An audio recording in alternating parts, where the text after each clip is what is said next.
Hermanos, buenos días. Les saluda a su hermana Sandra Maceta para realizar el devocional de hoy.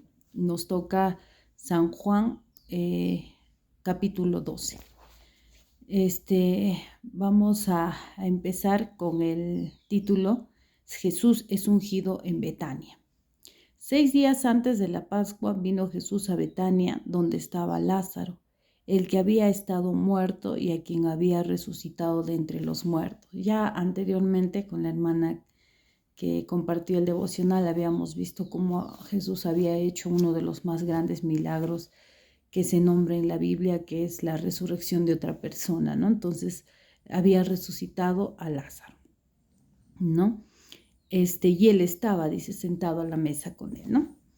Entonces María tomó una libra de perfume, dice, ¿no? O sea, aquí estaba Jesús y en eso se le acercó María, tomó una libra de perfume de nardo puro. Debemos recordar que esto era muy caro, ¿ya? De mucho precio, dice aquí, ¿no? Bastante caro. Y ungió los pies de Jesús y los enjugó con sus cabellos. Y la casa se llenó del olor del perfume, ¿no? Era, como vemos, qué calidad tenía el perfume, que la casa se llenó completamente de su aroma, ¿no? Ella hizo este acto para honrar a Jesús. Ella había entendido muy bien sobre honrar a Jesús, ¿no? Y entregó lo más valioso que tenía, porque eso es lo más valioso que tenían las mujeres en ese tiempo. Y dijo uno de sus discípulos, mientras que ocurría todo eso, uno de los discípulos de Jesús, quien nada más y nada menos que Judas Iscariote, hijo de Simón, el que le había de entregar, dijo, ¿no? ¿Por qué no fue este perfume vendido por 300 denarios y dado a los pobres? Miren, en lugar de reconocer el acto que hacía María para honrar y para adorar a Jesús, dijo, ¿por qué no se ha vendido en 300 denarios este perfume, ¿no? Pero aquí en el versículo 6 leemos algo importante. Dice, pero dijo esto no porque se cuidara de los pobres, o sea, no porque le interesaban los pobres, no ni porque quería dárselo a ellos, sino porque era ladrón. Y teniendo la bolsa, sustraía de lo que se echaba en ella. ¿Ya? Entonces aquí nos demuestra, hermanos, que los seres humanos son perversos, ¿no? Y que no todo lo que parece necesariamente es.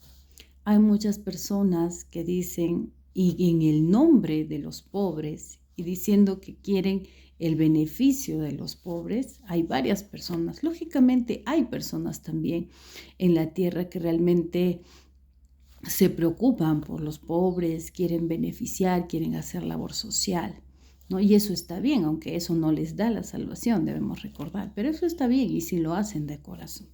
Pero también hay gente que en nombre de los pobres, en nombre de aquellos más dolidos, más sufridos, los que están olvidados, hacen cosas para su propio beneficio, porque realmente quieren beneficiarse ellos mismos, ¿no? Y miren, aquí lo aclara porque es Dios, es Jesús quien ve el corazón, ¿no? Porque dice que los hombres vemos lo que está delante de nuestros ojos, dice la palabra, pero Dios ve el corazón. Entonces Él ve la intención con la cual hacemos, ¿no? En la tierra hay mucha gente que puede hablar muchas cosas, ¿no? Líderes que pueden decir, miren, esto lo hago por los pobres, ¿no? Sin embargo, esto no es así, hermanos. Lo hacen por su propio beneficio, por su propia conveniencia. Y lo más maravilloso es que a los hombres nos pueden engañar, entre hombres nos podemos engañar, pero a Dios nadie le puede engañar. Luego dice, entonces Jesús dijo, y miren, esto vamos a prestar mucha atención, déjala que haga eso, ¿no? Para el día de mi sepultura ha guardado esto, ¿no? Hablaba de lo que iba a ocurrir. Él estaba ungiendo a Jesús. porque a los pobres siempre lo tendréis con vosotros. Jesús ya nos advertía acerca de los pobres y nos decía que siempre van a existir, ¿no? Quisiéramos que no sea así, pero siempre van a existir los pobres, porque hermanos, también hay que entender esto. Muchas de las enfermedades, mucho del dolor de la gente, mucho del sufrimiento, de la pobreza, la extrema pobreza y la miseria, son el resultado del pecado del hombre. Hay en la Biblia dice que hay enfermedades que no es por culpa de padres ni de él, sino para glorificar a Dios, pero no todas. Igual la pobreza, hermanos. La pobreza es una maldición que es generada porque las personas hemos pecado, los seres humanos de la tierra. Y eso corresponde como consecuencia de los pecados de las personas. Y esto siempre va a existir, dice los pobres. Ellos siempre los vas a tener, ¿no? Aún en los países más ricos, en las naciones más ricas, las potencias, igual hay un margen de pobreza, aunque es mínimo, pero hay un margen de pobreza. ¿Por qué? Porque la pobreza no solamente es consecuencia de la estructura, sino más bien de algo que nosotros hacemos, que nosotros no hacemos, ¿no? Entonces, esto hay que tener presente. Dice, a ellos siempre los vas a tener, ¿no? Ahora vamos a ver un subtítulo donde dice el complot contra Lázaro. Miren, y esta parte es muy importante y quise centrarme en esta parte. Vamos a leer el versículo 9. Gran multitud de los judíos supieron entonces que él estaba allí y vinieron no solamente por causa de Jesús, sino también para ver a Lázaro, a quien había resucitado de los muertos. Miren, la gente no solamente ya iba por Jesús, sino habían escuchado hablar acerca de Lázaro que había resucitado. Y no era solamente algo que decían unos, sino que podían testificar porque habían sido testigos de este milagro, ¿no? Recuerden que Lázaro ya tenía 4 días de muerto, ya incluso ya había un olor a putrefacción. Y miren cómo Dios hizo este milagro. Entonces la gente tenía mucha curiosidad y querían ir a ver a Lázaro también, ¿no? Pero los principales sacerdotes acordaron dar muerte también a Lázaro. O sea, no solamente ya estaban en contra de Jesús, sino también contra Lázaro, porque Lázaro representaba el milagro que había hecho Jesús, ¿no? Y eso se estaba expandiendo. Porque a causa de él, muchos de los judíos se apartaban y creían en Jesús. Miren, ¿ven? A causa de Lázaro, al ver a Lázaro, dice, muchos de los judíos se apartaban y creían en Jesús. Entonces, ellos no querían que conocieran a Jesús, ¿no? Que creyeran en Jesús. Entonces, también querían matar a Lázaro. Y eso es lo que ocurre, hermanos, hoy en día con nosotros, los cristianos, los hijos de Dios también, ¿no? Que cuando Dios ha hecho pues en nosotros un milagro, nos ha sacado de nuestros delitos y pecados, que estábamos perdidos, angustiados, que estábamos viviendo en oscuridad, porque nunca debemos olvidar de dónde Dios nos ha sacado. Porque cuando nosotros no olvidamos de dónde Dios nos ha sacado, entonces es cuando entendemos qué actitud debemos tener siempre al Señor, ¿no? Entonces, ellos querían matar a Lázaro, ¿no? Y a veces nosotros nos convertimos en ese testimonio en nuestra tierra para nuestras familias, para nuestros amigos, para que ellos también quieran buscar de Jesús, ¿no? Nos convertimos en ese testimonio y también la gente no solamente ya odia a Jesús, sino empieza a odiarnos a nosotros.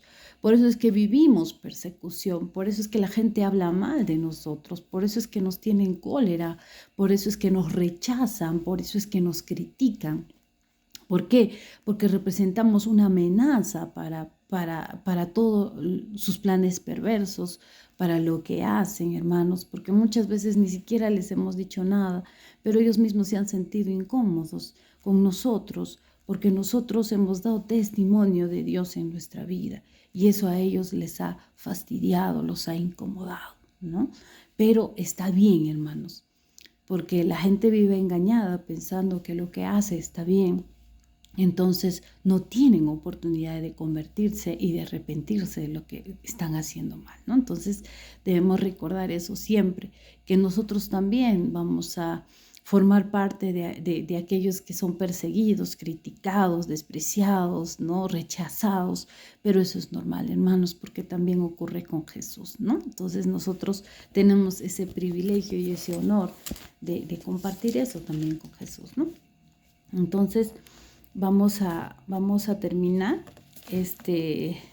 hablando de esta parte, de la parte final. Las palabras de Jesús juzgarán a los hombres, dice, ¿no? Es un subtítulo, donde dice: Jesús clamó y dijo: el que cree en mí, no cree en mí, sino en el que me envió. Y el que me ve, ve al que me envió. Yo, la luz, he venido al mundo para que todo aquel que cree en mí no perezca en tinieblas, ¿no? Entonces nos habla que Él y el Padre son uno solo, hermanos. Y cada vez que nosotros recibimos a Jesús, recibimos al Padre. Cada vez que nosotros vemos a Jesús, vemos al Padre, ¿no? Porque el Hijo hace lo que ve hacer a su Padre. Es idéntico a su Padre, ¿no? Entonces es así. Al que oye mis palabras y no las guarda, yo no le juzgo, porque no he venido a juzgar al mundo, sino a salvar al mundo, ¿no? El que me rechaza y no recibe mis palabras, tiene quien le juzgue. La palabra que he hablado, ella le juzgará en el día postrero. Miren, ya cuando nosotros tengamos que comparecer delante de Dios, ni siquiera Él nos va a juzgar, dice, sino la palabra, la que declaró Jesús, esta palabra, ¿no? Porque yo no he hablado por mi propia cuenta, dice, ¿no? El Padre que me envió, Él me dio mandamiento de lo que he de decir y de lo que he de hablar. Y sé que su mandamiento es vida eterna. No, lo que Dios nos ofrece no es algo temporal. El mundo ofrece cosas temporales que se acaban, que se marchitan, que se envejecen, ¿no? Que se gastan. Pero dice, su mandamiento es vida eterna. Así pues, lo que yo hablo, lo hablo como el Padre me lo ha dicho. Es decir, Jesús ha traído el mensaje del Padre conforme es el mensaje del Padre, sin añadirle y sin quitarle absolutamente nada. Y eso es lo que nosotros debemos hacer también cuando nosotros escuchamos la palabra, no sacarla de contexto, sino más bien leer y entender la palabra dentro de lo que Dios quiere que nosotros podamos entenderla. Así que muchas gracias, hermanos, por su atención y por compartir este tiempo conmigo. Que el Señor los bendiga en este día.